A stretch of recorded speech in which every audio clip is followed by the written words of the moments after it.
जय हिंद दोस्तों। ये हड़प्पा सभ्यता की तीसरी क्लास है। इसके पहले वाली क्लास में हमें राजनीतिक, सामाजिक, आर्थिक और धार्मिक जीवन को हड़प्पा सभ्यता से संबंधित इसको देख लिया। तो चलिए आज शुरू। तो देखिए आज का जो हमारा टॉपिक है ये है अंत्येष्टि। तो जो अगली प्रमुख विशेषता है हड़प्पा सभ्यता की ये है अंत्येष्टि। तो देखिए अंत्येष्टि का मतलब होता है अंतिम संस्कार की प्रक्रिया, मतलब मरने के पश्चात किस तरह सबके साथ को ट्रीट करते थे, तो वो अंत्येष्टि में देखा जाता है। ठीक है। तो आपको भी मालूम है मुख्यतः दो ही, या तो जलाया जाएगा या दफनाया जाएगा।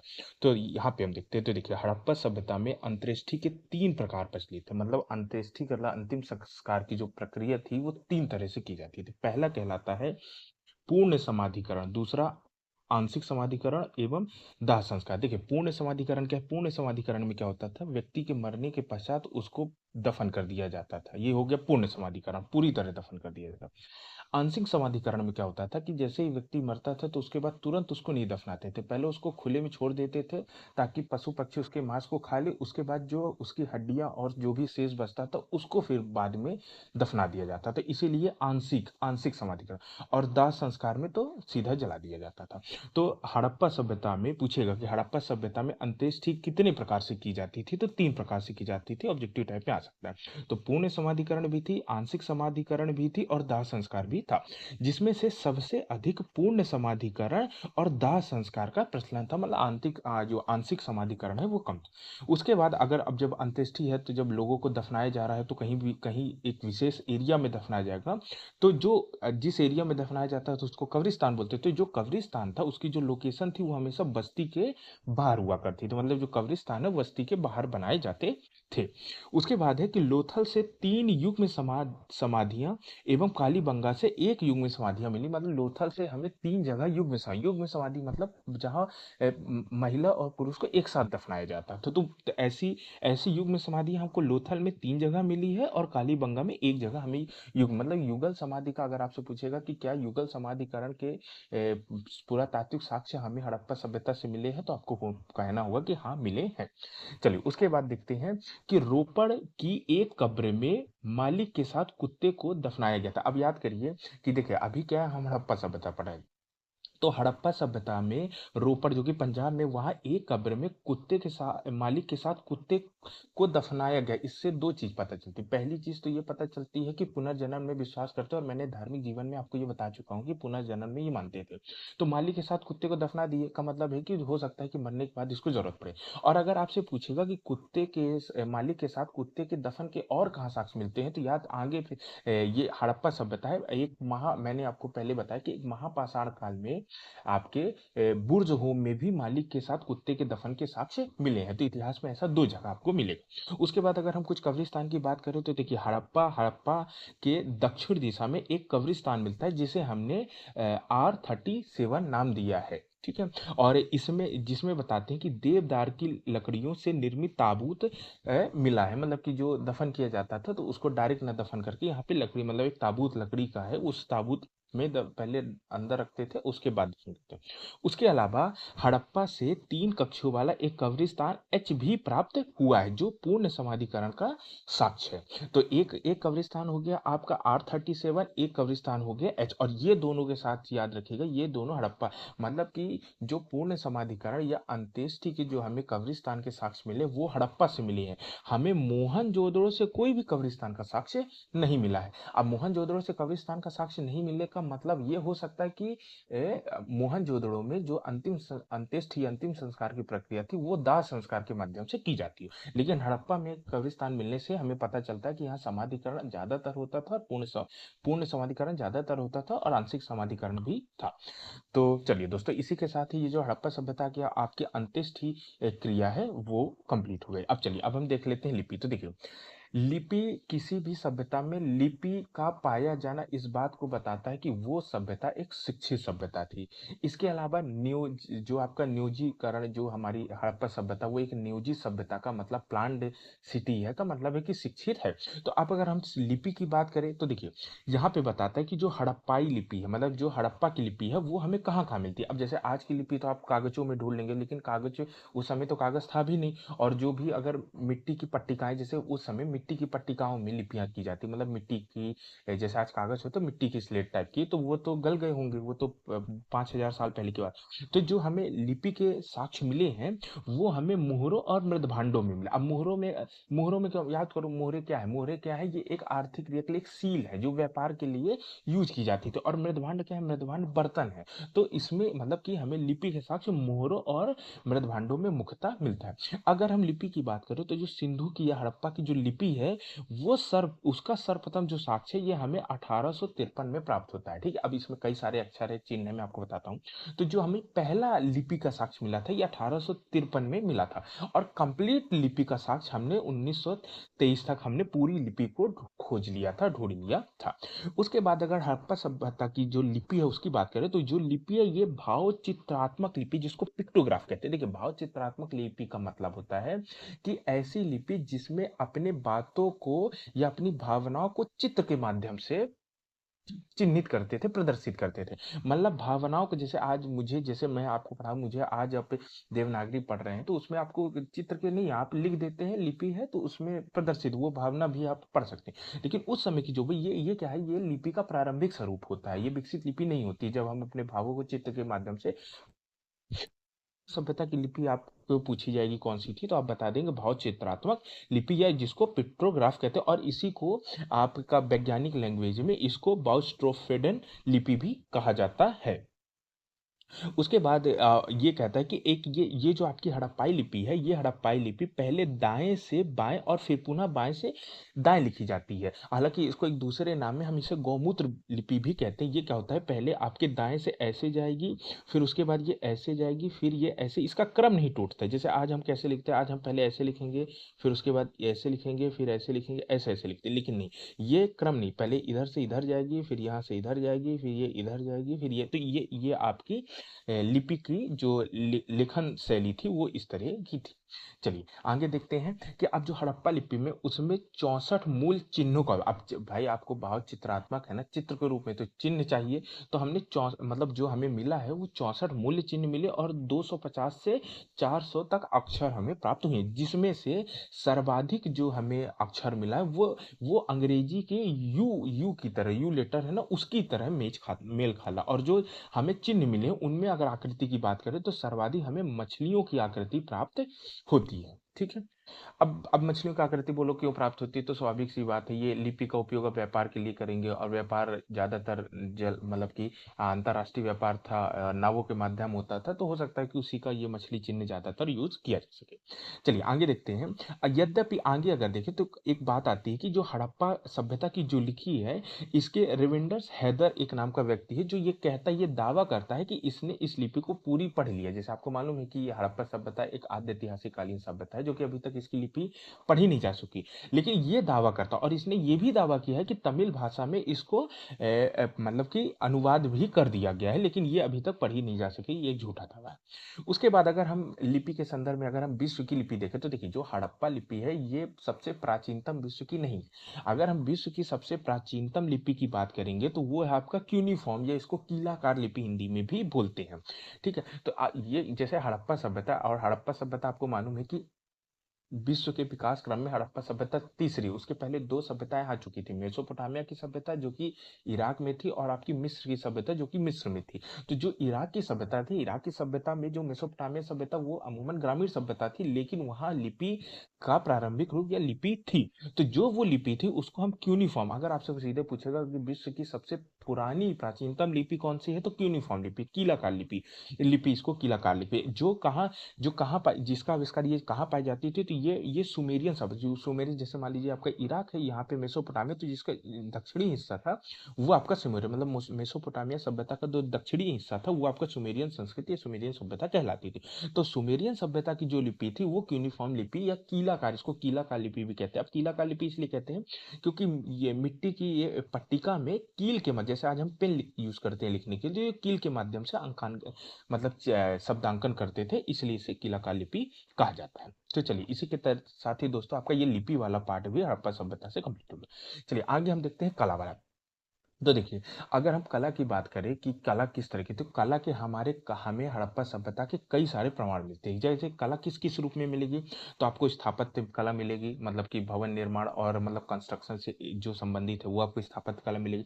मूर्ति कला, मूर्तियों संबंधी कला, चित्रकला, संगीत, नृत्य कला, उसके अलावा मुहरे, मनकों, मृदभांडों के रूप में भी हमें कला प्राप्त होती है। तो चलिए हम एक-एक को डिटेल तो देखिए, अगर हम स्थापत्य कला की बात करें, तो देखिए ये क्या बोलता है कि हड़प्पा सभ्यता में व्यवस्थित नगर, आपको मालूम है पूरा नगर प्लान्ड सिटी है। उसके बाद जो भवन है वो द्विमंजिला भवन थे, महास्नानागार था, मोहनजोदड़ो आपको पता है, फिर अन्नागार हर जगह मिले हैं, गोदीवाड़ा है लोथल में भी मिला है, पक्की घर जो बनाए जाते थे वो पक्की ईंटों के बनाए जाते थे, और परस्पर समकोण में काटती सड़कें, मैंने आपको बताया कि पैरेलल समकोण में सड़कें ग्रिड प्रणाली में जो नालियां बनी हुई हैं। इससे ये समझ में आता है कि जो हमारा पूरा प्लान्ड सिटी, हर जो भी सिटी से संदर्भ पक्ष होते हैं वो पूरी तरह प्लान्ड है, तो मतलब ये समझ में आता है कि जो हड़प्पा सभ्यता की स्थापत्य कला थी वो अपने एक विकसित अवस्था में थी। तो ये थी आपकी हड़प्पा सभ्यता के प्रमाण स्थापत्य कला। अब अगर हम मूर्ति कला की बात करें, तो देखिए भारत में मूर्ति पूजा का प्रारंभ हड़प्पा सभ्यता से माना जाता है। अब हड़प्पा सभ्यता के पहले प्राकृतिक पूजा आदिवासी हैं तो उसमें नहीं, लेकिन हमें जो व्यवस्थित रूप से मूर्ति पूजा का साक्ष्य मिलता है वो हड़प्पा सभ्यता से मिलता है। अब आप बोलोगे कि मूर्ति पूजा किस रूप में मिलती थी, तो देखिए जो मूर्ति पूजा है ना वो मृण मूर्ति यानी मिट्टी की मूर्तियां बनाई जाती थी। जैसे आपको कई सारी, जैसे स्त्री पुरुष की भी मूर्ति मिली है, कई सारी इसमें देवताओं की भी मूर्ति मिली है, पशु पक्षियों की, उसके अलावा प्रस्तर की भी मूर्ति मिली। जैसे मैंने आपको बताया था कि आपके मोहनजोदड़ो में एक मतलब कि दाढ़ी वाले बाबा योगी की मूर्ति मिली। उसके बाद धातुओं की भी, जैसे आपको मोहनजोदड़ो में कांसे की नर्तकी की मूर्ति मिली है। तो जो मूर्ति कला थी वो आपके मृण मूर्तियों के रूप में भी थी, प्रस्तर मतलब पत्थरों की मूर्तियां भी बनाई जाती थी, और धातु के रूप में भी मतलब मूर्तियां बनाई जाती थी। इसके अलावा अगर हम देखें, तो देखिए हड़प्पा सभ्यता में जो मृण मूर्तियां हैं, मतलब जो मिट्टी की मूर्तियां, उसका निर्माण चिकूटी विधि से किया जाता था। मतलब चिकूटी विधि यानी कि हाथ से चपटा करके ऐसे, मतलब हाथ से बना करके किया जाता था। उसके अलावा अधिकांश मूर्तियों हाथ से, जबकि कुछ मूर्तियां सांचे से भी बनाई जाती थी।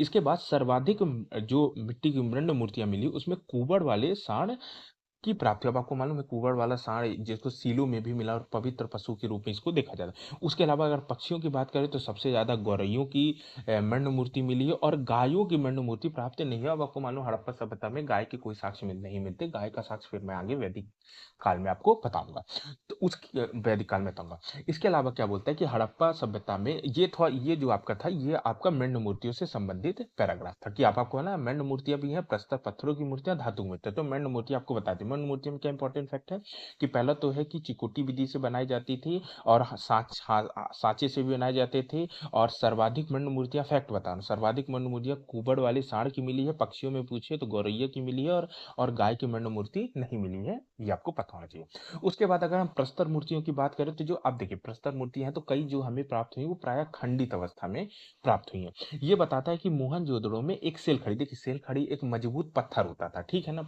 तो सेल खड़ी से हमें एक मोहनजोदड़ो में वही वही जो आपको नहीं आधी साल ओढ़े योगी वाले बाबा की जो मूर्ति है वो आपको मोहनजोदड़ो से वो सेल खड़ी पत्थर से निर्मित थी। उसके अलावा हड़प्पा सभ्यता, अब धातु की बात कर लेते तो ये बोलता है कि तांबे और कांसे की मूर्तियां प्राप्त हुई हैं, ये आपको मालूम है। और आपको मैंने बताया कि मोहनजोदड़ो और चौदड़ों से कांसे के नृत्य की मूर्ति, जिसको नटराज की मूर्ति भी कहा जाता है। अब देखिए जो कांसे की नृत्य की मूर्ति, मतलब जो धातु की जो मूर्तियां बनाई जाती थी, उस मूर्तियों को जो मूर्तियां उसको एक विधि के द्वारा बनाई जाती, उस विधि का नाम है द्रवी मोम विधि, या इसको लुप्त मोम विधि या लॉस्ट वैक्स मेथड कहते थे। अब लॉस्ट वैक्स मेथड क्या होता था, तो देखिए पहले क्या होता था, यहाँ देखिए मोम लिखा द्रवित मोम। तो पहले क्या होता था कि ये क्या करते थे कि जैसे मान लो इनको ऐसे करके एक मूर्ति बनाती है, तो पहले मोम, तो मालूम है मोम पिघल जाता है, मोमबत्ती आती है, तो पहले मोम से उसको मूर्ति बना लेते थे। फिर क्या करते थे, इसके ऊपर मिट्टी की एक परत चढ़ा देते थे, ठीक है। अब जब मिट्टी की एक परत, उसके बाद इसको पका लेते थे। जब इसको पका लेते थे, जो ऊपर की मिट्टी होती थी वो मजबूत हो जाती थी, और अंदर का मोल जो मोम है वो पिघल जाता था। उसके बाद इसके किसी भी हिस्से में एक होल कर करके, जैसे मान लो इसके सर के पास होल करके अंदर का पूरा मोम बाहर कर लेते थे। तो अब ये क्या बन गया, सांचा बन गया। इसके बाद जैसे अगर कांसे की बनानी है या तांबे की बनानी, तो इसको लिक्विड फॉर्म में इसको द्रवित करके इसी होल से, जिससे आप मोम बाहर निकाले, तो उसी से आप इसके अंदर डाल देंगे, और बाहर तो मिट्टी का सांचा है ही, तो ये पूरा बन जाएगा। तो इसी मेथड को हम द्रवित मोम विधि या लुप्त मोम विधि या लॉस्ट वैक्स विधि कहते थे। तो इस विधि के द्वारा आपकी जो धातु की मूर्ति थी वो बनाई जाती थी। तो उम्मीद करता हूँ ये आपको विधि समझ में आ गई होगी। चलिए आगे देखते हैं। देखिए कांसा व चांदी का सर्वप्रथम साक्ष्य हड़प्पा सभ्यता से प्राप्त होता है। चांदी का भी साक्ष्य आपको हड़प्पा सभ्यता से मिले, लेकिन लोहे का आपको ज्ञान हड़प्पा से, क्योंकि आपको मालूम है लोहे का जो प्राचीनतम साक्ष्य है वो आपका अतरंजी खेड़ा से मिला था, जो कि 800 बीसी के आसपास के, जो कि वैदिक कालीन था। तो आपको मतलब ये याद होना चाहिए कि लोहे का साक्ष्य नहीं मिलता और गायों का साक्ष्य आपको हड़प्पा सभ्यता में नहीं मिलेगा। तो ये आपका हो गया मूर्तिकला वाला हो गया। तो देखिए मूर्तिकला भी हो गई, स्थापत्य कला। अब चलिए आगे चलते हैं चित्रकला। तो देखिए अगर हम चित्रकला की बात करें तो वो होता है कि हड़प्पा के जो लोगों को चित्रकला का ज्ञान था। तो आपको मालूम है चित्रकला, तो अगर व्यक्ति अगर सबसे पहले कोई चीज अगर अंकित करता है तो वो चित्र ही होता है, जिसकी पुष्टि हमें कहाँ से होती है, ये मृदभांडों से होती है, मोहरों से होती है। जिस तरह आपको मृदभांडों और मोहरों में आपको मूर्तिकला के साक्ष्य मिलते हैं, उसी तरह चित्रकला के भी हमें साक्ष्य मिलता है। मतलब आपको बर्तनों में बाहर कुत्ता बिल्ली जानवरों के या प्रकृति के चित्र मिलेंगे और आपको मोहरों में भी चित्र मिलेंगे। ये बोलता है कि चित्रों के अंतर्गत मुख्यतः प्राकृतिक दृश्य, मैंने आपको बताया है, उसके बाद जीव जंतुओं के चित्र प्राप्त होते हैं। अब आगे अगर देखें, फिर अगला आता है आपकी कला, संगीत एवं नृत्य कला। तो देखिए अब ये है कि हड़प्पा सभ्यता में संगीत एवं नृत्य कला के साक्ष्य मिले। तो देखिए नृत्य कला के साक्ष्य आपको पहले ही बता दिया गया कि उसका साक्ष्य हमें मोहनजोदड़ो से एक कांसे की नर्तकी की मूर्ति मिलती है। तो ये नृत्य कला का साक्ष्य। अब अगर बोलोगे संगीत कला के साक्ष्य, तो स्वाभाविक सी बात है, 5000 साल पहले कोई संगीत रहेगी तो उसका कोई फॉर्म तो मिलेगा नहीं। लेकिन अगर कोई नर्तकी नाच रही है तो वो बिना संगीत के तो नाचेगी नहीं। तो वो नृत्य नृत्य कला से हमें समझ में आ जाता है कि संगीत कला के साक्ष्य थे। तो ये बता दिया मोहनजोदड़ो कांसे की नर्तकी की मूर्ति प्राप्त हुई। तो ये आपका संगीत कला और नृत्य कला के साक्ष्य। अब अगर मोहरे की बात करें तो देखिए जो मोहरे हैं वो आपको मालूम है कि ये सील के रूप में यूज की जाती थी। तो ये बताता है कि हड़प्पा सभ्यता की कला में मोहरों का विशेष स्थान है। सबसे ज्यादा अगर कोई इंपॉर्टेंट है तो मोहरे ही थी। अधिकांशतः मोहरे सेल खड़ी की प्राप्त हुई है। मैंने आपको बताया सेल खड़ी एक मजबूत पत्थर होता था, और सेल खड़ी की इसलिए बनाई जाती थी ताकि वो थोड़ा ड्यूरेबल रहे, ज्यादा नहीं चले। उसके अलावा कुछ कांच की भी बनाई जाती थी, मिट्टी चट आदि पत्थरों से भी बनाई जाती थी। और अगर मोहरों में देखें कि किसका अंकन होता था, तो इसमें मनुष्य को भी अंकन, पशु पक्षियों का अंकन, और वृक्ष, मतलब कि जितना भी दृश्य दिखाया जाए, प्राकृतिक दृश्य हो, मानवीय दृश्य हो, इस सबका अंकन मोहरों में किया जाता है। उसके बाद आगे देखते हैं मनके। देखिए मनके मतलब होता है जो माला में घुरिया पहनते हैं ना, मोती जो होता है वो मनके कहलाता है। तो देखिए ये बोलता है कि हड़प्पा सभ्यता में मनकों का इस्तेमाल आभूषण के रूप में, आज भी मनकों का इस्तेमाल आभूषण के रूप में ही अंगूठियों में पहनने में मनकों का यूज किया जाता है। ठीक, उसके अलावा मनकों का मुख्यतः, अब इसका मनकों का निर्माण कैसे करते हैं? मिट्टी से कर देंगे, मिट्टी से गोला बना देंगे, उसके बाद बीच में होल कर देंगे और पका लेंगे। पत्थरों से, सीप से, इन सब से मनके बनाए जाते थे। ये मतलब श्रृंगार के लिए यूज किया।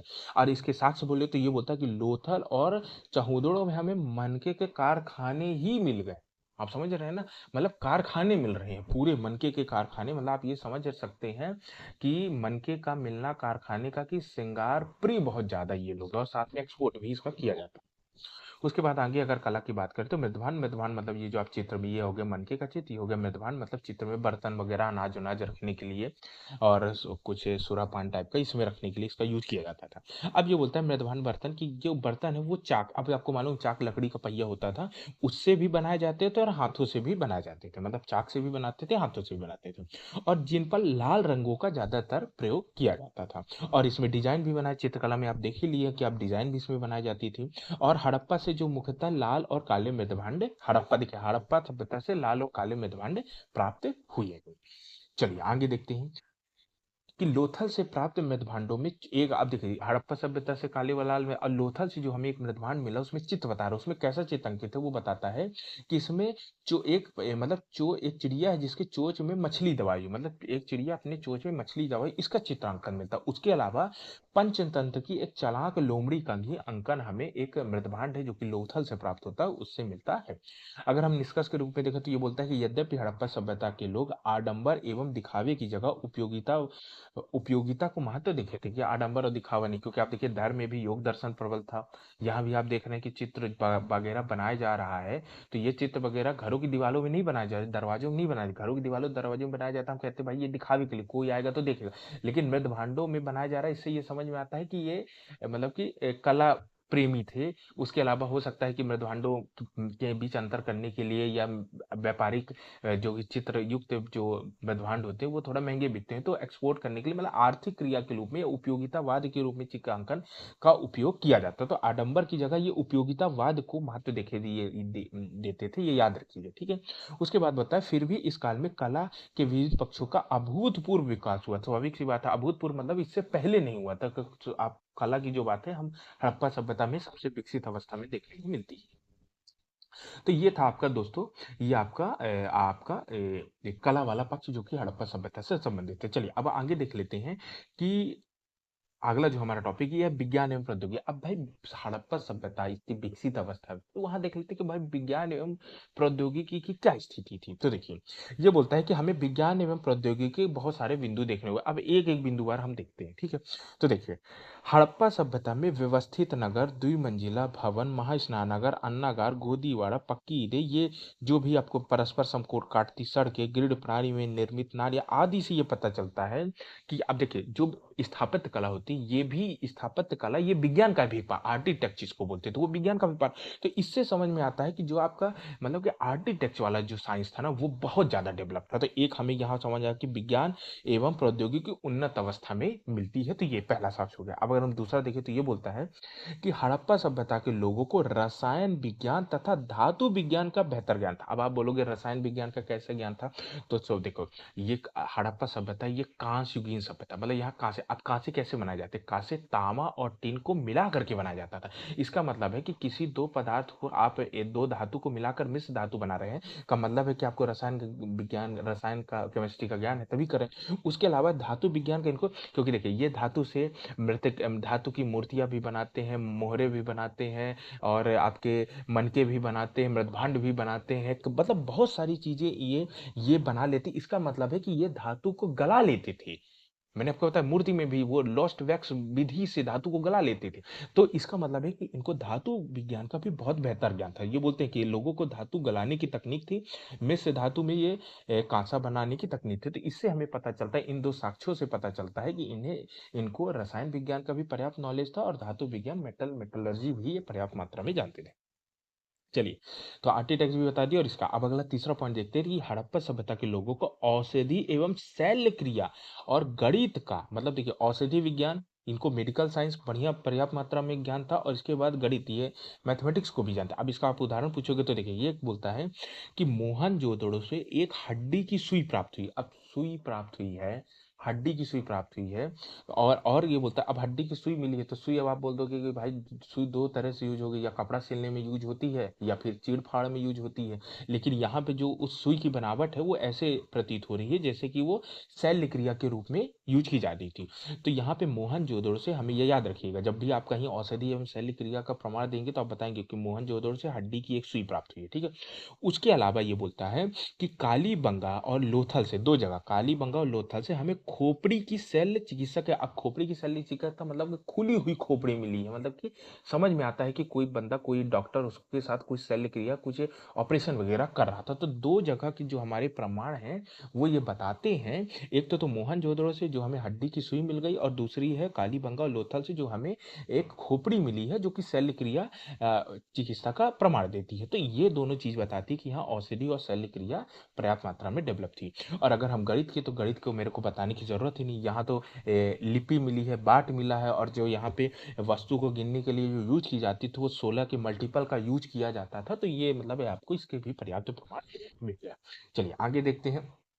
अगर अगला कला एवं प्रौद्योगिकी की बात करें तो ये बोलता है कि इस सभ्यता के लोगों को माप तौल की प्रमाणिक प्रणाली विकसित थी। तो माप तौल की इनको मालूम है, जैसे आपको मालूम है मोहनजोदड़ो से शिव का बाट मिला। अब भैया शिव का बाट है, बाप का बाट का उपयोग किस लिए, वजन नापने के लिए किया जाता है, 1 किलो का, 2 किलो का, ठीक है।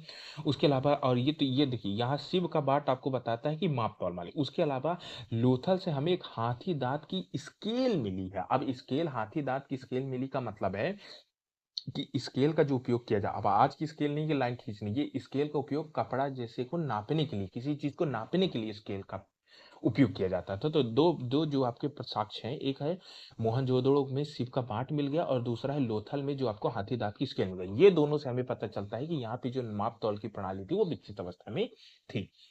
इसके अलावा अगर हम देखें तो बोलता है कि हड़प्पा सभ्यता से जो हमें मोहरे और मनके तथा मृदभांड भी स्पष्ट रूप से प्राप्त हुए और इस सभ्यता के लोगों को विज्ञान एवं प्रौद्योगिकी का पर्याप्त ज्ञान था। तो जो आपको मैंने 4 पॉइंट बताए हैं, कौन-कौन से ये याद रखिएगा, ये बड़ा इंपॉर्टेंट है। पहला है कि वहाँ पे विज्ञान मतलब स्थापत्य कला विकसित अवस्था में थी और रसायन विज्ञान, धातु विज्ञान का ज्ञान था, औषधि एवं शल्य चिकित्सा, गणित का इनको उत्तम ज्ञान था। तो अगर निष्कर्ष देखिए तो बोलता है कि इस प्रकार हड़प्पा सभ्यता विज्ञान एवं प्रौद्योगिकी के क्षेत्र में विकसित के प्रारंभिक स्तर को इंगित करती है, मतलब कि विकास के प्रारंभिक की यहाँ पे आपके इन जो विज्ञान एवं प्रौद्योगिकी का यहाँ विकास हो चुका था।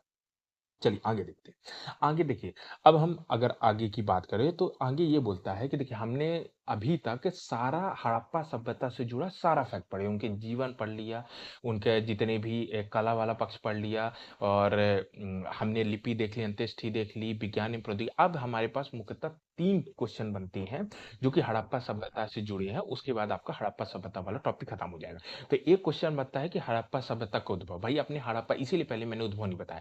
पहले मैंने आपको हड़प्पा सभ्यता का पूरा ज्ञान दे दिया। अब जब ज्ञान दे दिया, आपको पता चल गया कहाँ कौन-सी चीज़ कैसी थी, किस जीवन कैसा था, अंत्येष्टि प्रक्रिया कैसी थी, विज्ञान एवं इस जब आपको पूरा नॉलेज हो गया ना, अब जब मैं आपको अब उद्भव, अब देखिए 3 क्वेश्चन बनते हैं। एक होता है हड़प्पा सभ्यता का उद्भव, दूसरा है हड़प्पा सभ्यता का पतन और तीसरा है हड़प्पा सभ्यता की जो प्रमुख नगरें थी, उनके बारे में मतलब उनके नगरों के बारे में आपको बताना, ठीक है? तो ये जो तो अब अगर मैं हड़प्पा सभ्यता का मैं आपको उद्भव बताऊँगा क्योंकि उद्भव में ना थ्योरीज़ दी हुई है, अभी मैं आपको बताऊँगा। तो जो उद्भव की थ्योरीज है ना, तो आप बिल्कुल लिंक कर पाएंगे कि ये थ्योरी क्यों सही है, ये थ्योरी क्यों गलत है। तो आपको मतलब कि अब आपको ये पार्ट बहुत अच्छे से समझ में आया। तो चलिए देखते हैं, ठीक है। तो देखिए, अब आपको मालूम है कि एक सभ्यता जो लगभग 2500 बीसी से लेकर 1800 बीसी तक पनपी थी भारत के नॉर्थ ईस्ट में, तो ये कैसे पैदा हुई? सबसे बड़ा प्रश्न ये लगता है कि इसकी स्थापना कैसे हुई, ये कैसे विकसित हुई, कोई भी चीज इसमें है ना, ये कहाँ से आई, कौन है इसका ये बारे में आपको जानना चाहिए, ठीक है। तो अगर हम इसके उद्भव की बात करें तो ये बोलता है कि 1921 से लेकर के आज तक हड़प्पा सभ्यता के लगभग 1500 स्थलों की खोज की, मतलब कि अभी तक हमने लगभग 105 साल हो रहे हैं, इस तक हमने 1500 स्थलों की खोज हो चुकी है, ठीक है। लेकिन इन स्थलों की खोज करने के बाद भी इतिहासकारों के मत आज भी इस सभ्यता के उद्भव के लेकर के विवाद स्थिति बनी, मतलब किसी एक निष्कर्ष में हम आ नहीं चुके, या फिर आप कह सकते हैं कि उद्भव का कोई वैज्ञानिक आधार नहीं है, कोई वैज्ञानिक प्रमाण नहीं है, ठीक है। और इसका कारण क्या है? आप बोलोगे कि भाई हर चीज का आपका वैज्ञानिक प्रमाण है। इसका कारण है, इसका पहला तो कारण ये है, जो सबसे बड़ा कारण है कि हड़प्पा सभ्यता की लिपि, अब भाई जब हड़प्पा सभ्यता की लिपि है, लिपि पढ़ी नहीं जा, लिपि पढ़ी होती तो समझ में आ जाता कि भाई वहां पे सारे जो आपको धौलावीरा में एक ऐसा बोर्ड, साइन बोर्ड मिला है, हर जगह लिपि लिखी हुई है, बनमृत भांडो सब जगह लिखा, हम पढ़ लेते कि भाई उसमें पढ़ पढ़ के समझ जाते कि ये कब की कितनी पुरानी है, कैसे विकसित हो रही, सारी चीज समझ में आ जाती। लेकिन जब लिपि पढ़ी नहीं जा सकी, इसी कारण तो इसके उद्भव को लेकर के विवाद बना हुआ है। और जो दूसरा सबसे बड़ा कारण है वो है पुरातात्विक साक्ष्य। अब पुरातात्विक साक्ष्य कैसे बोलोगे? तो देखिए यहाँ पे ना क्षैतिज जो उत्खनन है वो अपर्याप्त रूप में, क्या होता है कि जैसे मान लो कि कोई भी उत्खनन उत्खनन हो, जैसे हड़प्पा सभ्यता, तो जैसे कोई भी उत्खनन होता है तो जब ये जैसे मान लो कि ये मान लीजिए एक बिल्डिंग है, ठीक है, ये बिल्डिंग है, अब ये 5000 साल पे तो ये ढह जाएगी, तो ये क्या फिर इस हिसाब में ऐसे एक ऐसा टीला बन जाएगा, टीला मतलब कि उठा हुआ क्षेत्र। अब देखिए ये टीला बन गया, अब इसके बीच में कई सारी परतें हैं, कोई एक साथ तो टीला बनेगी, पहले एक आएगा, फिर उसके ऊपर दूसरा आएगा, फिर उसके ऊपर तीसरा आएगा, कुछ समय बीतता जाएगा, जी धीरे धीरे धरती ऊंची होती जाती है, ठीक है। तो क्या होता है जब हमें इसका मान लीजिए हमको उत्खनन एक्सकेवेशन करना है, एक्सकेवेशन तो दो तरह से करते हैं। एक करते हैं हम लंबवत खनन, लंबवत ये ऐसे करके, मतलब जैसे नहीं जिस तरह बोर किया जाता है ड्रिलिंग मशीन से, उस तरह करके एक लंबवत खनन का।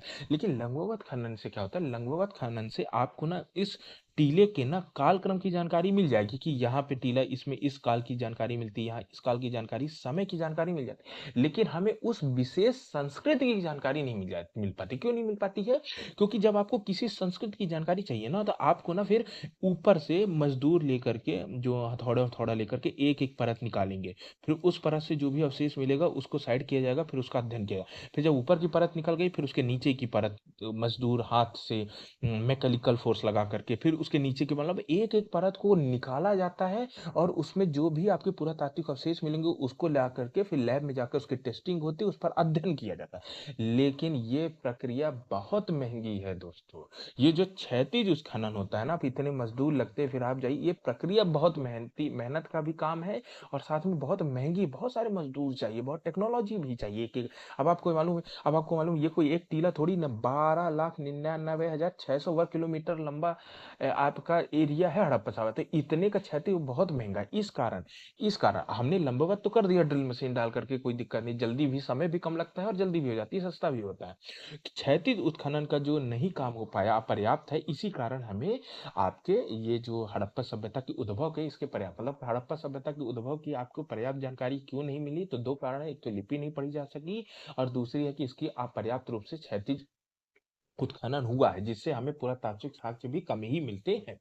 तो देखिए, तो अब आप बोलोगे कि वैज्ञानिक आधार तो नहीं है, तो जो भी आधार मैं अभी आपको उद्भव को बताऊँगा, ये सारे उद्भव की जो अभी अब मैं आपको ये बता रहा हूँ 2 प्रकार के, ये सारे हाइपोथेटिकल हैं, ये इतिहासकारों द्वारा दिए गए हैं, ठीक है?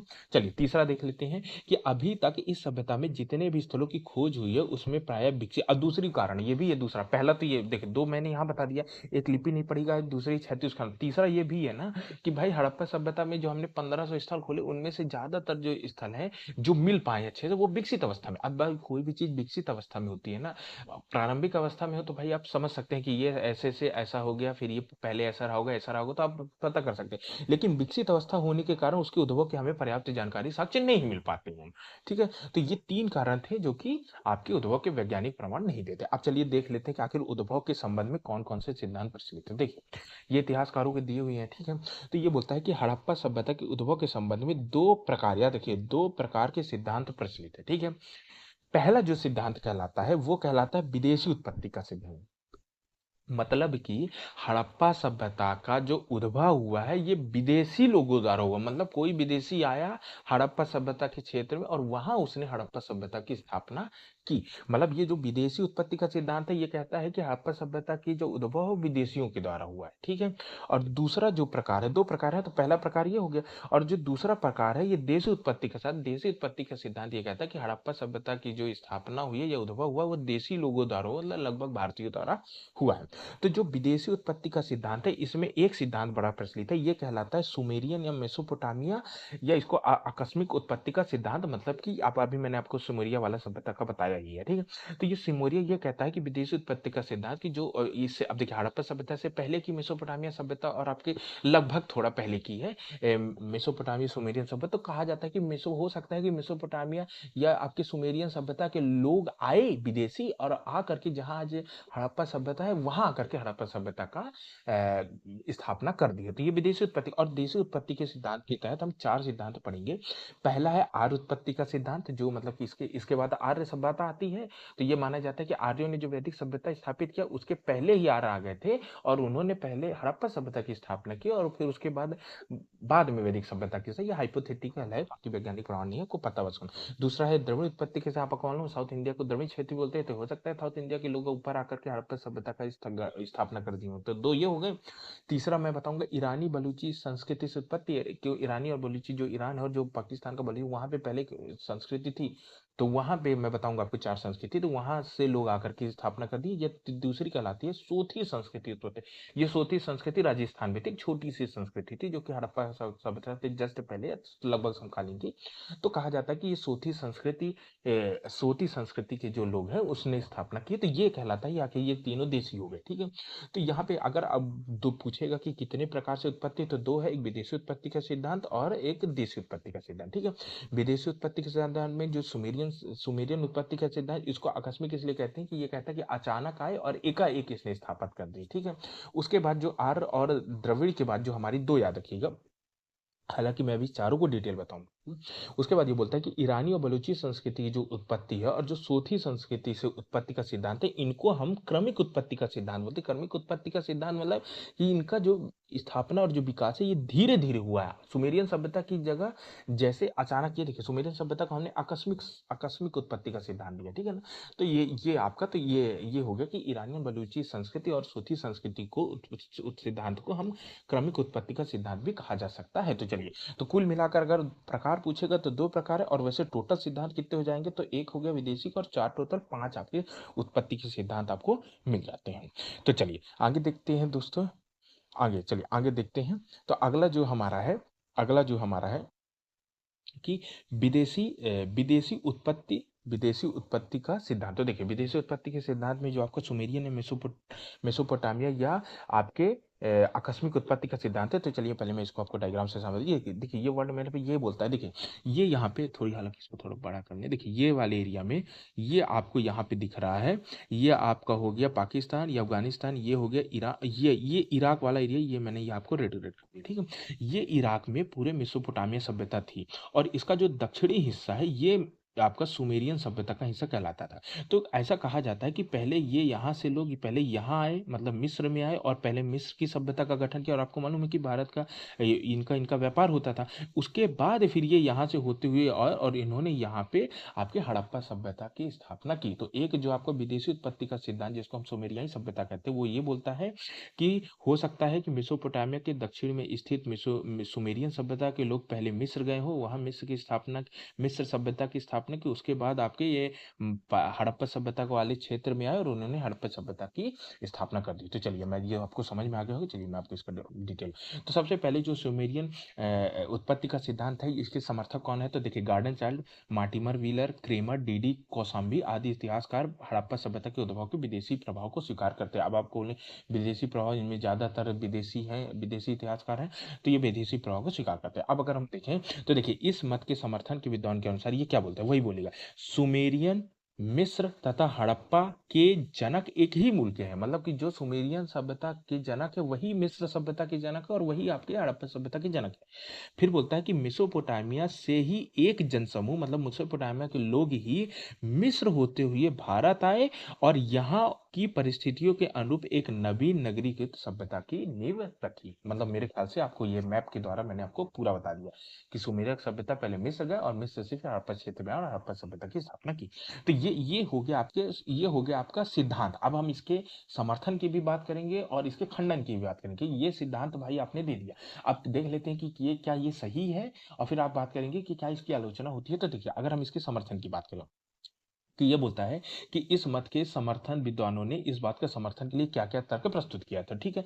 अब मतलब कि सुमेरियन सभ्यता के द्वारा जो हड़प्पा सभ्यता की उत्पत्ति का जो सिद्धांत है उसके समर्थन के रूप में पहला ये बोलता है कि दोनों ही नगरीकृत सभ्यता है। मतलब ये बोलता है कि सुमेर, देखिए जो मेसोपोटामिया सभ्यता है वो आपकी ग्रामीण सभ्यता, लेकिन जो उसका दक्षिणी भाग सुमेरिया सभ्यता थी वो नगरी की सभ्यता थी। तो ये बोलता है कि सुमेरियन सभ्यता और हड़प्पा सभ्यता दोनों नगरी की सभ्यता है। तो हो सकता है, हाँ ठीक है चलो। उसके बाद देखते हैं दोनों, ये मैं आपको साक्ष्य बताया जा रहा है कि क्यों हो सकता है, कि क्यों इसे इसकी उत्पत्ति को सुमेरियन सभ्यता से माना। तो दूसरा ये बोलता है कि दोनों ही सभ्यता के लोग ईंट, मुहर, चाक निर्मित, मतलब चाक के द्वारा निर्मित मृदभांड, अन्नागार और लिपि का प्रयोग करते थे। मतलब कि मेसोपोटामिया सुमेरियन सभ्यता के लोग भी लिपि का उपयोग करते थे। मैंने आपको बताया कीलाकार लिपि क्यूनिफॉर्म बोलते हैं, और यहाँ के लोग भी लिपि, और यहाँ पे जो ईंट, मृदभांड, मतलब ये विकसित अवस्था है, इसके कारण भी हो सकता है कि वही सुमेरियन लोगों ने इसकी स्थापना की। उसके बाद बोलता है कि दोनों ही सभ्यता से प्राप्त जो गढ़ी के समान की संरचना सहतीर का प्रयोग करके, गढ़ी का मतलब है कि जो बड़ी बड़े जो मतलब मकान मिले हैं उनमें जो सहतीर का मतलब होता है बीम, मतलब कि जो मकान है तो उनमें जो ऊपर की छज्जा होती है वो बीम डाल करके बनाई। मतलब एक तरह से ये भवन निर्माण की जो संरचना बोल रहा है तो उसको बोलता है कि एक ही जैसे मिली है, तो हो सकता है। उसके बाद ये बोलता है कि बलूचिस्तान से प्राप्त टीलों की संरचना मेसोपोटामिया के जिगुरत मंदिर के समान, मतलब ये बोलता है कि जो मेसोपोटामिया में आपकी जो देखो मेसोपोटामिया एक धार्मिक सभ्यता रही। हमारी जो सभ्यता है ये धर्मनिरपेक्ष सभ्यता है। जो हमारी मेसोपोटामिक सभ्यता, तो जैसे हमारी सभ्यता में मंदिर के प्रमाण नहीं मिले हैं, मतलब मंदिर धर्म के साक्ष्य मिलते हैं लेकिन धर्म डोमिनेट कर रहा है ऐसा प्रमाण नहीं मिला है, ठीक है ना। लेकिन जो आपकी मेसोपोटामिया सभ्यता वहाँ मंदिर के प्रॉपर प्रमाण मिल रहे, और वहाँ की जो मंदिर है ना उसको जिगुरत बोलते थे, ठीक है। तो और ये कहता है कि मेसोपोटामिया ठीक आपको जिगुरत मिल, और यही इनके विद्वान ये कहते हैं कि आपके यहाँ जो टीले मिले हैं ना सभ्यता में, हड़प्पा सभ्यता में जो ऊंचे ऊंचे टीले संरचना मिली है ना, ये एक्चुअली मंदिर ही है जो अवशेष के रूप में। तो अवशेष के रूप में। तो ये कहता है कि जिस तरह भैया मेसोपोटामिया में ज़िगुरत के रूप में मंदिर मिली है, उसी तरह आपके हड़प्पा सभ्यता में जो टीले मिले हैं वो भी मंदिर हैं। तो इस तरह करके मतलब कि बात प्रदर्शित करके इसके हिसाब से प्रस्तुत करता है। तो ये 4 गुण। अगला अब अगर इसका हम आलोचना देखें तो ये बोलता है कि किंतु सूक्ष्म, अगर हम इसका सूक्ष्म अवलोकन करें, तो ये कहता है कि जो आपने ऊपर तर्क दिए हैं ना भाई, ये तर्क पूरी तरह सही नहीं है, इनकी सीमाएँ हैं। कैसे? कैसे ये सीमाएँ के लिए क्या-क्या बोलता है? ये बोलता है कि ठीक है भैया, आपने बोला कि दोनों ही सभ्यता नगरीकरण में है, लेकिन दोनों के नगरीकरण में पर्याप्त अंतर है। भैया कोई व्यक्ति अगर एक जगह घर बनाएगा और वही व्यक्ति दूसरी जगह घर बनाएगा तो लगभग समान होंगे, लेकिन कहता है कि इसके आपके सुमेरियन सभ्यता और हड़प्पा सभ्यता में जो नगरीकरण है उसमें पर्याप्त अंतर है। और ये बोलता है कि जो हड़प्पा, अब कैसे अंतर है कि जो हड़प्पा सभ्यता का जो नगरीकरण है वो अधिक विकसित अवस्था में है, और जो आपका सुमेरियन सभ्यता का नगरीकरण है वो उतना विकसित नहीं है। तो एक आपका खंडन कर दिया। दूसरा खंडन कहता है कि हड़प्पा सभ्यता के जो भवनों में जो ईंटें उपयोग किए गए हैं, वो हड़प्पा सभ्यता की जो ईंटें हैं वो पक्की ईंटें हैं, मतलब उसको प्रॉपर आग में पका करके तपा करके ईंटें भवन निर्माण किया गया है। लेकिन वहीं जो सुमेरियन सभ्यता की जो ईंटें हैं ना वो धूप में सुखाई गई हैं, मतलब हमारे यहाँ की जो ईंटें हैं उसको पकाया गया है भट्टी में, और जो सुमेरियन सभ्यता की ईंटें हैं उसको पकाया नहीं गया, उसको सिर्फ धूप में सुखाया गया है, मतलब वहाँ की ईंटें कमजोर है। तो ये कहता है कि भैया आपने जो प्रमाण दिया उसका खंडन किया। फिर तीसरा वर्ग क्या क्या देता है खंडन करने का साक्ष्य? ये बोलता है कि भैया जो हड़प्पा सभ्यता की जो आपकी मोहरे है ना वो अधिकतर मोहरे वर्गाकार और आयताकार है, मतलब वर्ग के रूप में है या फिर आयत के रूप। और जो आपके सुमेरियन सभ्यता की मोहरे हैं भैया वो बेलनाकार मोहरे हैं, इस तरह मोहरे बनी हुई। तो कैसे आपके एक जैसे आप बोल देते हैं? उसके बाद ये बोलता है कि दोनों ही सभ्यता में जो मृदभांड और अन्नागार है वो अनेक प्रकार की उनकी संरचनाओं में अंतर पाया गया है। उसके बाद अगला बोलता है कि हड़प्पा सभ्यता में चित्राक्षर लिपि है, जबकि सुमेरियन सभ्यता में कीलाकार लिपि है, मतलब हमारे यहाँ की चित्र चित्र के रूप में भाव प्रदर्शन और वहां पे था कीलाकार के रूप में। तो भाई लिपि तक अलग है। अब ऐसे कैसे हो सकता है कि सुमेरियन सभ्यता वहीं पे एक व्यक्ति रहता था जनसमूह जो दूसरी लिपि, और यहाँ हड़प्पा में आया तो उसी ने दूसरी लिपि कर दिया, तो ये फिर खंडन कर। उस तरह अगर अगला देखें कि हड़प्पा सभ्यता में मंदिरों के साक्ष्य हड़प्पा सभ्यता में मंदिर के साक्ष्य प्राप्त नहीं हुए हैं, सुमेरियन सभ्यता में मंदिर के साक्ष्य प्राप्त हुए। जो आप टीला का उदाहरण देते हैं मंदिर के रूप में वो जबरदस्ती का उदाहरण है, ऐसा कोई वैज्ञानिक प्रमाण नहीं है। तो देखिए, समर्थन के भी मैंने आपको तत्व बता दिए, मैंने खंडन के भी आपको तत्व बता दिए। इससे अब निष्कर्ष निकालते हैं कि आपको एक बात तो समझ में आ गई मोटे तौर पे कि जो आपका विदेशी उत्पत्ति का सिद्धांत है, जिसको हम सुमेरियाई या मेसोपोटामिया या आकस्मिक उत्पत्ति का सिद्धांत है, ये पूरी तरह गलत है। ठीक है, तो देख लेते हैं निष्कर्ष क्या बोलता है कि इस प्रकार यह स्पष्ट है कि हड़प्पा सभ्यता के उद्भव में सुमेरी उत्पत्ति का सिद्धांत तर्कतः स्वीकार नहीं किया जा सकता, और ना ही हड़प्पा सभ्यता को सुमेरियन सभ्यता के उपनिवेश के रूप में, उपनिवेश का मतलब है कि उसी की एक ये शाखा है, उसी के द्वारा बसाया गया है। भैया ऐसा भी कुछ नहीं है। मेसोपोटामिया सुमेरियन सभ्यता अपनी अलग सभ्यता है और मेसोपोटामिया अपनी सॉरी हड़प्पा सभ्यता है अलग सभ्यता। व्यापार होता था लेकिन योगदान स्थापना के तौर पे ऐसा कोई हमें प्रमाणित साक्ष्य नहीं मिलता है। तो पहली खंडित हो गई। ठीक, चलिए अब हमारी जो विदेशी उत्पत्ति का सिद्धांत है ये कंप्लीट होगा। अब हम देख लेते हैं देशी उत्पत्ति। अब देखिए देशी उत्पत्ति के सिद्धांत में मैंने आपको 4 बताए, ठीक है ना। आर्य उत्पत्ति के सिद्धांत द्रविड़, ईरानी, बलूची और सूथी, ठीक है 4 बताए। तो चलिए अब एक एक करके पहला देखते हैं। तो पहला जो आर्य उत्पत्ति का सिद्धांत है ना, देखिए आर्य उत्पत्ति का सिद्धांत के समर्थक क्या है, ठीक है। अगर इसको मोटा तौर पर बोलूं तो सिद्धांत क्या है, वही सेम टू सेम।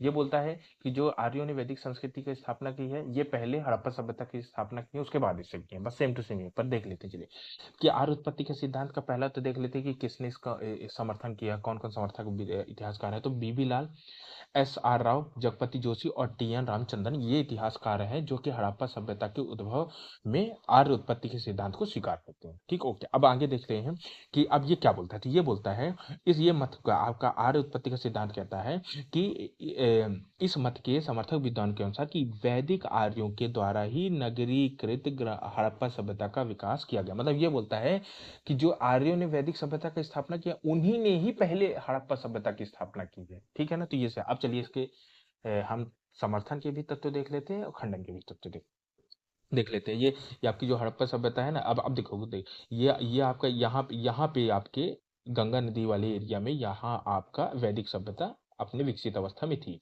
और ये आपका हड़प्पा सभ्यता वाला क्षेत्र है। ठीक है, हड़प्पा सभ्यता वाला क्षेत्र है। तो ये आपको समझ में आ गया हो। चलिए अब हम देख लेते हैं पहले समर्थन। ठीक है, ये अगर हम इसके समर्थन के तर्क देखें तो क्या बोलता है कि दोनों ही सभ्यता का जो केंद्रीय क्षेत्र है ये एक समान मतलब सप्त संधव क्षेत्र कहता है। मतलब ये कहता है कि जैसे ये सभ्यता है ना, तो ये भी सप्त संधव, यहाँ पे ये भी, और इसका जो हड़प्पा ये भी प्रारंभिक स्तर पे यहाँ पे, तो इसका केंद्रीय भाग एक समान है। तो एक एक तर्क ये दे दिए साहब।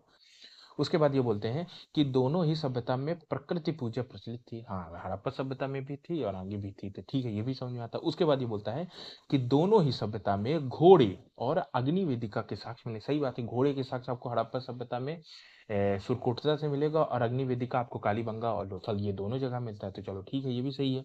फिर ये बोलता है कि ऋग्वेद में उपयुक्त हरयूपिया, देखिए ऋग्वेद में ना हरयूपिया शब्द का प्रयोग किया गया, उल्लेख मिलता है, ठीक है ना। और ये कहता है कि ये जो हरयूपिया शब्द यूज किया ना, ये हड़प्पा सभ्यता के लिए ही किया गया है। तो चलो ठीक है, ये भी देख लेते हैं, ठीक है। और उसके बाद अगला बोलता है कि आर्यों के देवता जो इंद्र है ना, अब आर्यों के जो देवता इंद्र है, इंद्र बहुत प्रचलित देवता है आर्यों के, तो इंद्र को ना दुर्गों का देवता माना जाता है, मतलब दुर्ग इंपॉर्टेंट, दुर्ग। और यहाँ कहता है कि हड़प्पा सभ्यता में भी दुर्ग का माना, अब दुर्ग सही बात है, पश्चिमी टीला, पूर्वी टीला, तो मतलब इस तरह करके वो अपना समर्थन की तत्व बोलते हैं। लेकिन अब क्या बोलता है, यद्यपि हड़प्पा सभ्यता वैदिक सभ्यता के बीच कुछ समानताएं दिखाई देती, परंतु दोनों के मध्य अनेक विभिन्नताएं हैं, मतलब अंतर भी बहुत सारा। अब देखिए, अभी क्या है ना, अब जब आप दोनों को पढ़ेंगे ना, तो आप खुद समझ जाएंगे कि क्या समर्थन वाला तत्व आपको ज्यादा मजबूत दिखाई दे रहा है कि खंडन वाला तत्व। अब खंडन देखते हैं, समर्थन वाले चलिए ठीक है, लेकिन खंडन देखिए कितनी मजबूती से करता है। ये बोलता है कि हड़प्पा सभ्यता का केंद्रीय क्षेत्र सप्त सिंधु प्रदेश था ही नहीं, उसका तो केंद्रीय से सरस्वती नदी, अब आप देखो डायग्राम में भी देखो ना, ये सरस्वती नदी यहाँ से जाती है, और इसके जितने भी विकसित अवस्थित स्थल है वो यही मिले हैं, फैला यहाँ तक है, यहाँ तक बढ़ता है, यहाँ सुरगोई अफगानिस्तान में भी जाता, पाकिस्तान के भी, यहाँ पे सुतकांगडोर है, लेकिन इसका जो केंद्र स्थल है ये आपका सरस्वती नदी है। तो पहला सही बोलता है। फिर अगर दूसरा देखें, दूसरा अगर खंडन का तत्व देखें तो दूसरा खंडन का तत्व ये बोलता है कि हड़प्पा सभ्यता नगरीकृत सभ्यता है और आपकी वैदिक सभ्यता ग्रामीण कैसे हो सकता है। मतलब को ये समझो कि वही एक समूह था जो पहले ग्रामीण नगरी की सभ्यता स्थापित किया, मतलब हड़प्पा सभ्यता, उसके कुछ साल बाद फिर वो ग्रामीण सभ्यता पहुंच गया, ऐसे कैसे हो सकता है, क्या मतलब बौद्धिकता का विनाश हो गया, ऐसा तो होगा नहीं। तो हड़प्पा सभ्यता की नगरी की सभ्यता है, वहीं वैदिक सभ्यता ग्रामीण सभ्यता है, तो ये भी सही नहीं लगता है, खंडन जबरदस्त है। उसके बाद बोलता है कि हड़प्पाई समाज मात्र सत्तात्मक है, सही बात है, और वैदिक समाज प्रत्यक्ष सत्ता, मतलब हड़प्पा सभ्यता में आपको महिला के जो तथ्य है वो ज्यादा दिखाई देने को मिलती है, जैसे दांडो मूर्तियों और मोहरों, चित्रकला, मूर्तिकला, ये मतलब ये कुल मिला के हड़प्पा सभ्यता एक मात्र सत्तात्मक सभ्यता है, और वैदिक सभ्यता पित्त, तो ये भी अंतर देता है। उसके बाद ये बोलता है कि जो वेदों में इंद्र है ना, इंद्र अब देखो ऋग्वेद में ना इंद्र को पुरंदर बोला गया। अब पुरंदर का मतलब होता है दुर्गों को तोड़ने वाला, जो दुर्गों को तोड़ता था, ठीक है, दुर्गों को तोड़ने वाला ना कि दुर्ग। अब अगर ये बताओ कि पुरंदर आपको दुर्गों को तोड़ना है, तो हड़प्पा सभ्यता में दुर्ग बने ना है, तो वहां थोड़ी ना दुर्ग तोड़ने का कहीं उल्लेख मिलता है, तो ये कैसे हो गया, तो ये भी सही है। उसके बाद बोलता है कि वैदिक सभ्यता में लोहे के साक्ष्य प्राप्त हुए, और जबकि हड़प्पा सभ्यता में लोहा है ही नहीं, तो ये भी अंतर सही है। उसके बाद बोलता है कि फिर बोलता है कि आर्यों को लिपि का ज्ञान था ही नहीं, आर्यों को लिपि का ज्ञान था ही नहीं, और हड़प्पा सभ्यता के बाद तो अपनी खुद एक बहुत चित्रात्मक लिपि। तो आप देखेंगे कि जो इसके खंडन वाले तत्व है ना, इसके समर्थन वाले तत्व से ज्यादा मजबूत दिखाई देती है। तो ये बोलता है कि उपयुक्त विवेचना से स्पष्ट होता है कि वैदिक आर्यों को हड़प्पा सभ्यता का निर्माता नहीं माना जा सकता।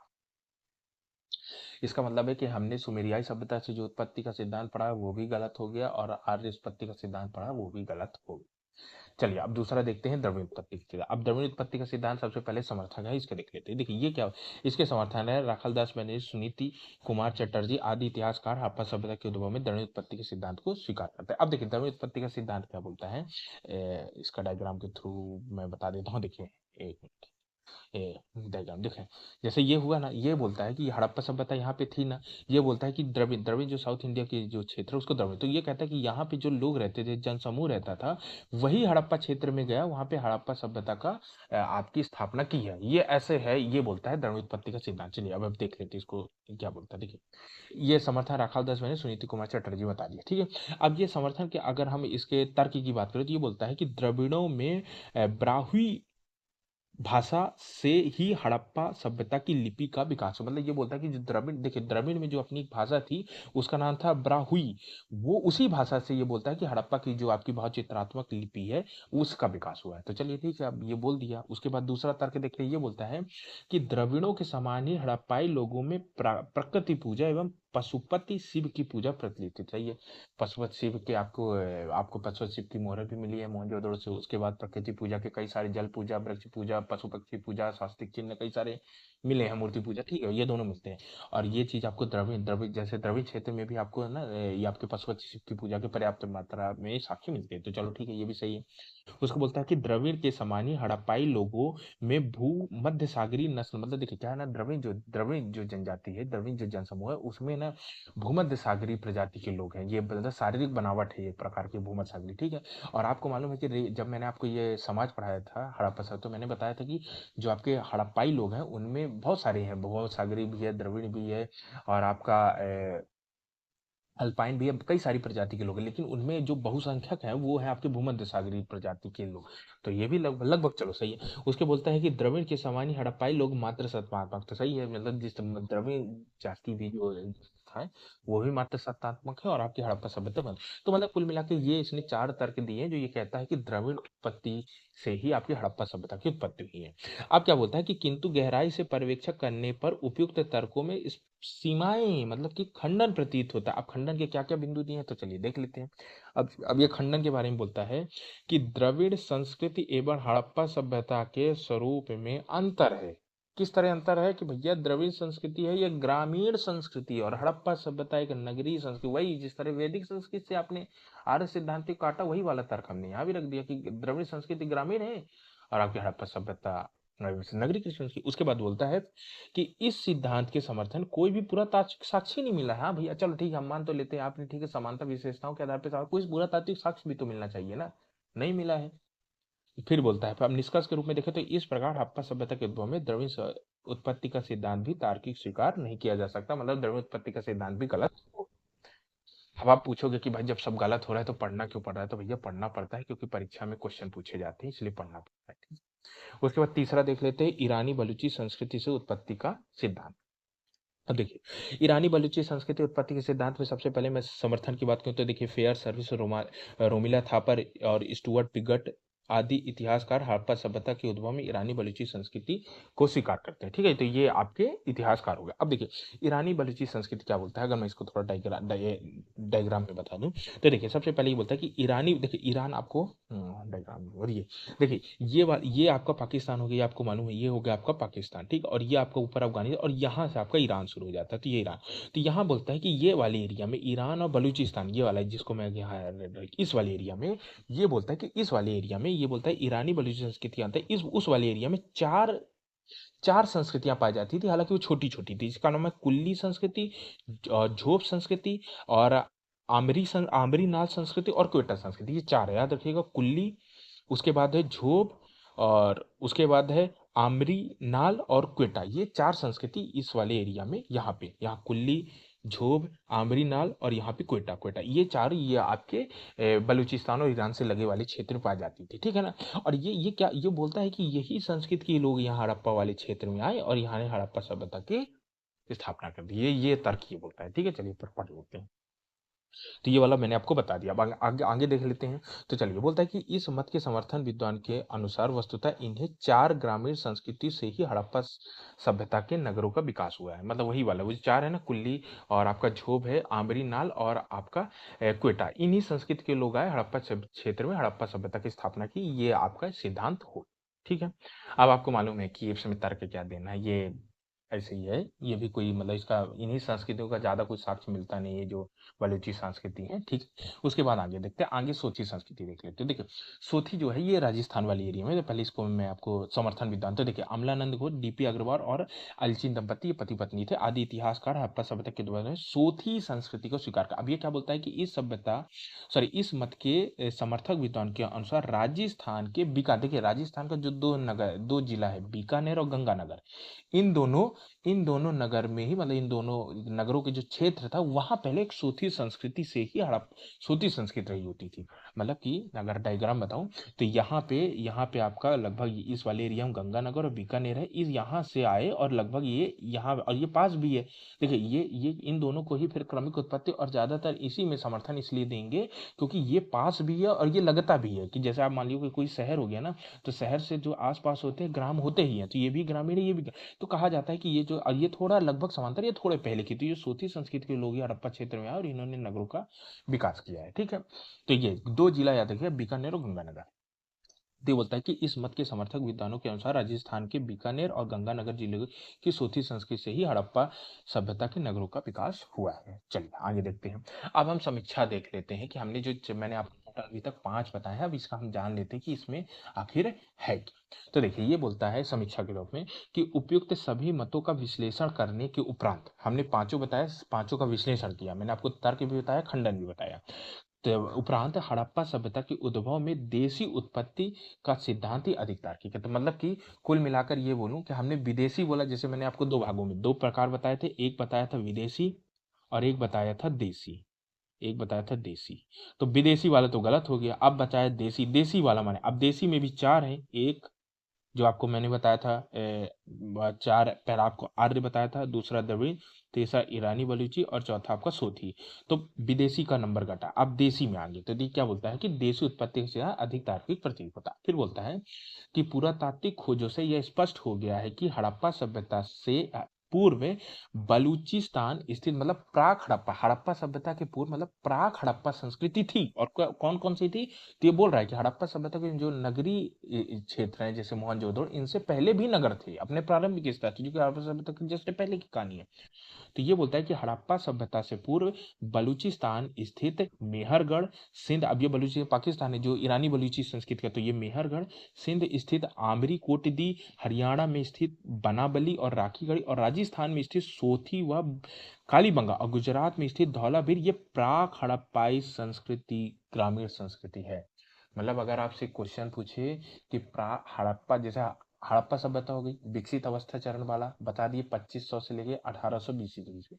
लेकिन हड़प्पा सभ्यता से जस्ट पहले, जो कि हड़प्पा सभ्यता का प्रारंभिक चरण था, जिसको हम प्राक हड़प्पा कहते हैं, तो उस चरण में अगर देखें तो उनमें कौन कौन से मतलब क्षेत्र आते हैं। एक आपका मेहरगढ़ आता है, आमरी, कोटदी, बनाबली और राखीगढ़ी, सोथी, कालीबंगा और धौलावीरा, ये जो नगर है ये प्राक हड़प्पाई नगर है, मतलब कि हड़प्पा सभ्यता से पहले के नगर है। और ये किस अवस्था में थे, ग्रामीण संस्कृति। और तो मान जा सकता है कि भाई हो सकता है कि यही लोग आकर के, ये ग्रामीण है तो ग्रामीण ही तो धीरे धीरे करके शहर की ओर बढ़ेगा, एक शहर तो विकसित होगा नहीं। जैसे याद करिए कि एक शहर होता है, शहर के चारों तरफ ग्राम होते हैं, और ग्राम का जो सारा अनाज होता है, जो भी सुविधाएं होती हैं, वो शहर में ला करके फिर आर्थिक व्यापार उपार किया जाता है। तो जो भी शहर का निर्माण का जो कॉन्सेप्ट है, ये इसी तरह है कि ग्रामीण क्षेत्र, ग्रामीण अंचल ही धीरे धीरे आर्थिक क्रिया के द्वारा ही और टेक्नोलॉजी के माध्यम से ही शहर के रूप में परिवर्तित होता है। तो इस आधार पर ये बोलता है, अब आगे बोलता है कि चूंकि ये संस्कृतियां नदी घाटी के किनारे स्थित थी, अतः यहाँ कृषि का निरंतर विकास हुआ। मतलब कि सही बात है, सारे जितने भी सब नदी के किनारे हैं और यहाँ पे कृषि। अब देखो सीधी सी बात है, गांव और शहर में अंतर है, तो वो है कृषि, वो है आर्थिक क्षेत्र। जो शहरों का निर्माण होता है ना, वो रियली व्यापार के उद्देश्य से किया जाता है। जितने भी शहर होते हैं वो व्यापार की उपज होती है। ठीक है, आप देखिए जितने भी आज मुंबई, गुजरात के जितने भी आपके अहमदानगर, जितने भी आपके तट वाले, ये सब व्यापार के कारण ही थे, क्योंकि व्यापार होता है, पैसा आता है, पैसा आता है तो फिर आपके मतलब कि बिल्डिंगें बनाई जाती हैं और आर्थिक क्रिया की जाती हैं और टेक्नोलॉजी आती है, तो हम फिर भवन निर्माण करते हैं, सारी चीजें करते हैं। ठीक है, तो ये बोलता है कि ये जितने भी नगर मैंने आपको बताया, ये नदी घाटी के किनारे थे, इसलिए यहाँ पे कृषि का निरंतर विकास हुआ। और सभ्यता के विकास के साथ ही यहाँ के निवासियों ने प्रस्तर एवं तांबे के उपकरण के अलावा कांसे के उपकरण का प्रयोग कर कृषि क्षेत्र प्रारंभ कर दी। मतलब कि जो पहले इस वाले एरिया ग्रामीण अवस्था थी, यहाँ कृषि होता था, और यहाँ पे कांसे तांबे के जो यहाँ लोग रहते थे, उन्होंने कृषि में टेक्नोलॉजी डाली। ठीक है, उस टेक्नोलॉजी से क्या हुआ कि कृषि अधिशेष प्राप्त हुआ, मतलब जितनी इनको जरूरत होती है उससे ज्यादा कृषि उपज होने लगी।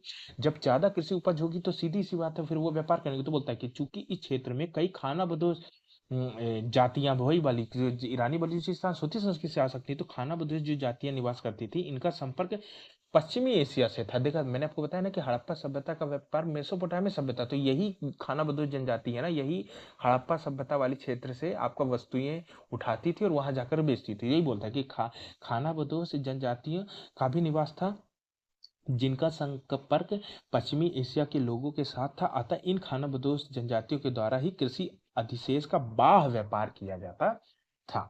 उसके बाद देखिए बाह्य व्यापार से आर्थिक लाभ प्राप्त हुआ। इस आर्थिक लाभ से ही इन ग्रामीण संस्कृतियों के नगरीय विकास में महत्वपूर्ण योगदान दिया होगा। ठीक है। उसके बाद है यहाँ यह भी उल्लेखनीय है कि जब ये प्राक हड़प्पाई ग्रामीण संस्कृतियां हड़प्पाई संस्कृतियों में विकसित हो रही होगी तो संभव है कि मेसोपोटामिया तत्वों ने भी इसके स्वरूप में अपनी भूमिका निभाई होगी। मतलब कि जो ये बोलता है कि जब हड़प्पा सभ्यता विकसित हो रही थी और जब हड़प्पा सभ्यता ग्रामीण रूप में रही होगी प्रारंभिक स्तर पे और उसका व्यापार मेसोपोटामिया या सुमेरियन सभ्यता से होता था, तब हो सकता है कि वहां के लोग, अब व्यापार होता था वहां के लोगों का आना जाना, तो थोड़ा प्रभाव दिख सकता है, ठीक है ना। परंतु मेसोपोटामिया तत्व का प्रभाव व्यापारिक और सांस्कृतिक आदान प्रदान द्वारा संभव हुआ, या तो ये व्यापार के कारण या थोड़ा जो लेकर के यहाँ बस गए इसके कारण संभव हुआ होगा। उसके बाद अगर हम मान्य मत की बात करें तो ये बोलता है कि इस प्रकार हड़प्पा सभ्यता के उद्भव से संबंधित विभिन्न विचारों में सर्वाधिक जो तार्किक विचार है वो है देशी उत्पत्ति का सिद्धांत, मैंने आपको बताया। और अगर अब देशी में भी देखें तो सबसे ज्यादा जो देशी में विचार है आर्य है और द्रविड़ है, ईरानी बलूची सोथी, तो ईरानी बलूची और सोथी इन दोनों का ज्यादा प्रमाणित होता है और इन्हीं को ही क्रमिक विकास का सिद्धांत भी कहते हैं। तो बोलता है देशी उत्पत्ति का सिद्धांत ज्यादा तार्किक प्रतीत होता है। हालांकि इस संबंध में किसी निश्चित निष्कर्ष में पहुंचने हेतु अभी और भी पुरातात्विक खोजों और अनुसंधानों की आवश्यकता है। मतलब अभी हम पूरी तरह स्पष्ट नहीं बोल सकते, लेकिन फिर भी झुकाव जो है वो देशी की ओर प्रतीत होता है। तो दोस्तों इसी के साथ ही जो मैंने आज आपको मैंने बहुत बड़ा जो मतलब भाग था हड़प्पा सभ्यता, वो है उत्पत्ति, हड़प्पा सभ्यता का उद्भव, जो कि बहुत इंपॉर्टेंट भी है और यहाँ से क्वेश्चन बन जाते हैं। तो इसको आप एक बार ना होगा तो और भी देख सकते हैं अगर आपको ना समझ में आया हो। हालांकि मैं पूरी मतलब कि अंतर्मन से मैंने आपको पूरी ताकत से मैंने आपको समझाया और आपको समझ में भी आ गया होगा। और अगर आपको वीडियो पसंद आए तो वीडियो को लाइक कीजिए और चैनल को सब्सक्राइब कीजिए। जय हिंद दोस्तों।